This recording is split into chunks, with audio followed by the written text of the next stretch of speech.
Yo, Fernando de Aragón y rey regente de Castilla, en nombre de mi hija, doña Juana de Castilla, a la que todo castellano llaman loca, y en virtud de mis facultades, dejo todas mis posesiones, la corona de Castilla y sus territorios ultramarinos de las Indias, así como los territorios italianos adscritos al reino, la corona de Aragón y algunas plazas africanas, junto a las Canarias, a mi nieto, el príncipe Carlos.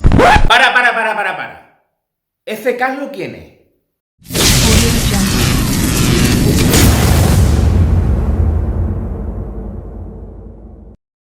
Hola.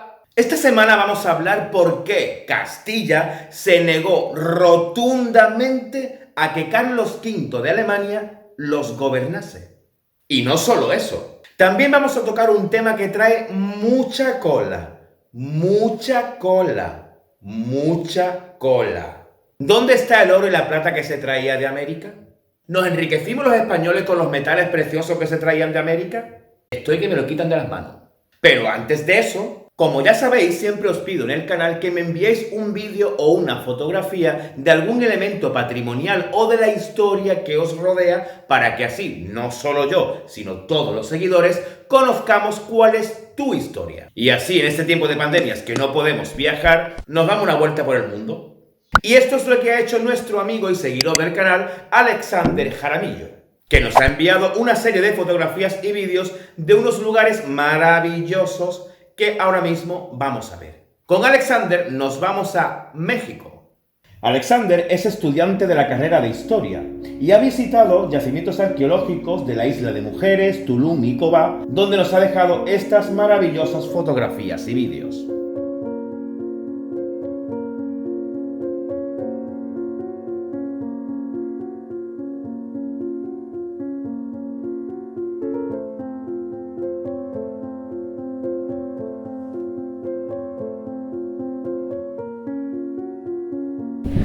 Me encuentro en un yacimiento maya en Isla Mujeres, Cancún, Quintana Roo, en México.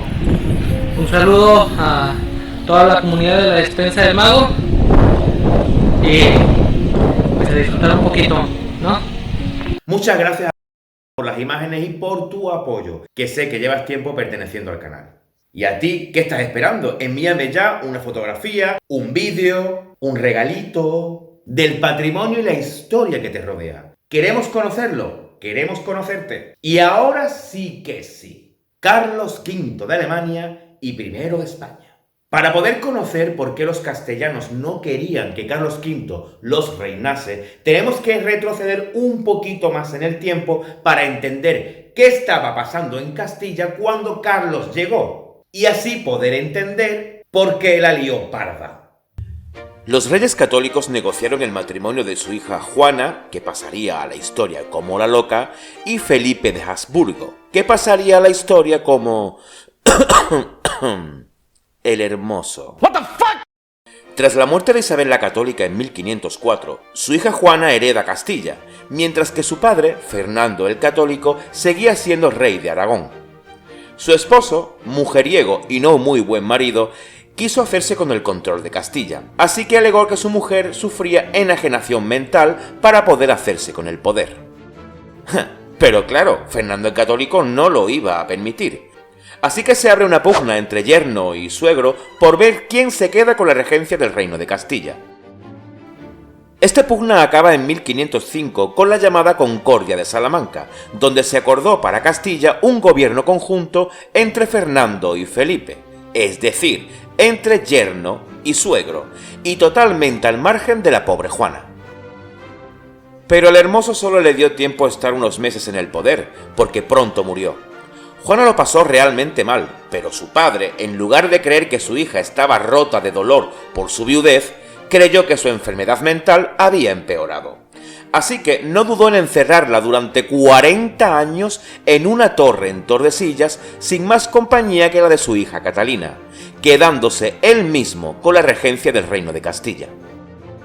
A todo esto hay que decir que Juana y Felipe tuvieron 2 varones, Carlos, que al ser el primogénito, decidieron enviarlo a Flandes, recibiendo una educación pija y ostentosa, mientras que su otro hijo, Fernando, se quedaba aquí en Castilla. En 1514, Carlos V es coronado como rey de los Países Bajos. Y un año más tarde, en 1515, muere su abuelo, aquí en Castilla, Fernando el Católico. Y aquí se empieza a liar. Cuando ya se han muerto los abuelos por parte paterna y los abuelos por parte materna del propio Carlos, esta fue su herencia.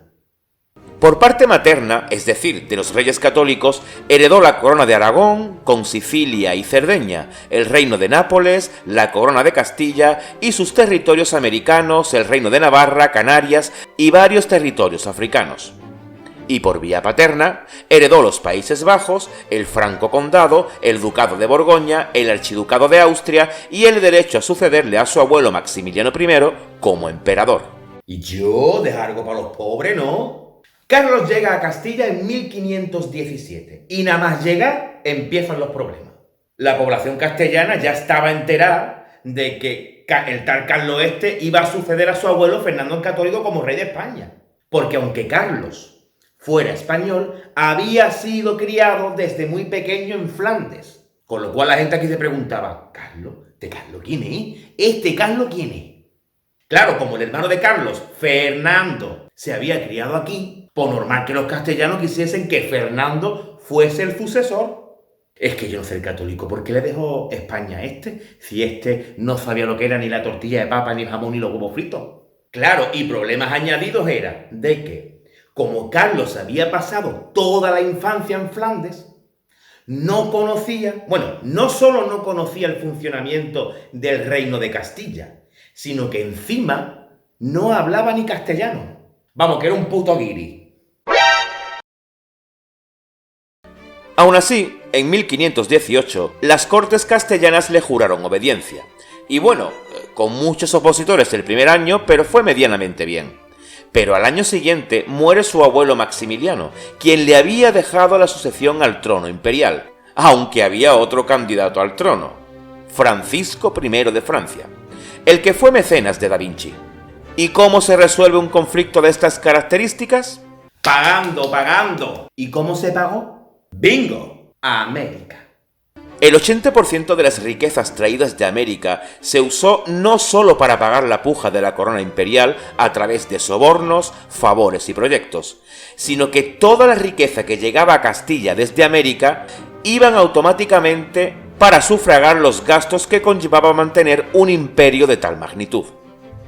A todo esto hay que recordar que a la llegada de Carlos V y todo este derroche de dinero que estaba sacando fuera del país, España pasaba por una epidemia de peste, viruela, hacía varios años que había malas cosechas, lo que se traduce en hambrunas. Y los castellanos veían cómo el dinero que venía de América, un rey extranjero, lo sacaba del país por otro lado. Fíjate tú cómo tenía Carlos al pueblo, indignado, perdido. Solo faltaba un único ingrediente dentro de la indignación para que el pueblo se levantara. ¿Qué ingrediente? Los nobles. Y no tardaron mucho, ¿no? No tardaron mucho. Carlos comenzó a nombrar altos cargos o cargos públicos a personas extranjeras de su confianza que venían directamente de Flandes, olvidándose de los nobles castellanos. Esto sumado a que cuando fallece su abuelo y va a comprarse el titulito de emperador, dejó en la regencia de Castilla a un extranjero, Adriano de Utrecht.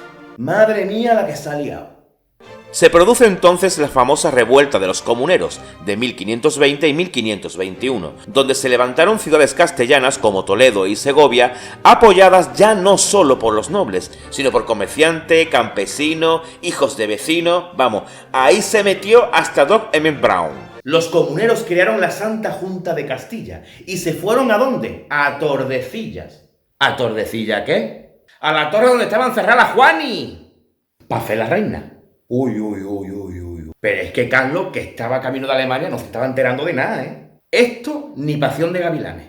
¿Quién es ese hombre? Cuando Carlos vuelve de ser coronado y ver el festival que hay montado, ¿pero esto qué es? Crea el ejército imperial Y pim pam, toma la casito. Disuelve a los comuneros, los arresta y más de uno... Es que el muchacho también tuvo mala suerte. Tuvo problemas con Francia, que le quiso quitar Navarra y algunas zonas de Italia, los piratas berberiscos e ingleses le atacaban la costa, Soleimán el Magnífico avanzaba imparable a punto de llegar a sus dominios, y bueno, el muchacho sí es cierto que luego comenzó a hacer las cosas bien y a tranquilizarse.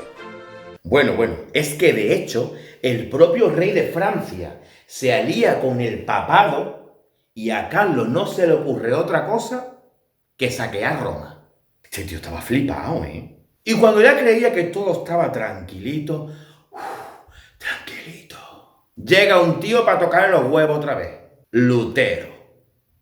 Carlos era muy católico, ultracatólico, catoliquísimo, más católico que los reyes católicos. Y Lutero era un monje alemán que había visto que al Papa lo que le interesaba eran las mujeres y el buen vino, así que negó la autoridad papal viendo que éste solo quería lujos y vivía en el pecado, y comienza a predicar una nueva fe basada en la pobreza y en el prójimo. El Papa, viendo que las ideas de Lutero se extendían por toda Europa, quiso excomulgarlo, pero Carlos, que tenía intereses en Lutero, decidió darle una segunda oportunidad, convenciendo al Papa a que no lo excomulgase. Se organiza entonces una quedada entre colegas, por ambas partes para llegar a un acuerdo, el llamado Concilio de Trento de 1545, donde protestantes y católicos acabarían con esa tensión. Pero los protestantes fueron tan chulos que ni aparecieron a la reunión. Y toda esta mierda religiosa acaba en la Paz de Augsburgo, de 1555, donde se reconoce la libertad de culto de Alemania. Y hasta aquí el vídeo. Si te ha gustado el vídeo, regálame un like. Si te gusta mi contenido, suscríbete al canal, dale a la campanita. Qué rollo, siempre lo mismo, ¿no? Muchas gracias por estar ahí y nos vemos en el próximo vídeo.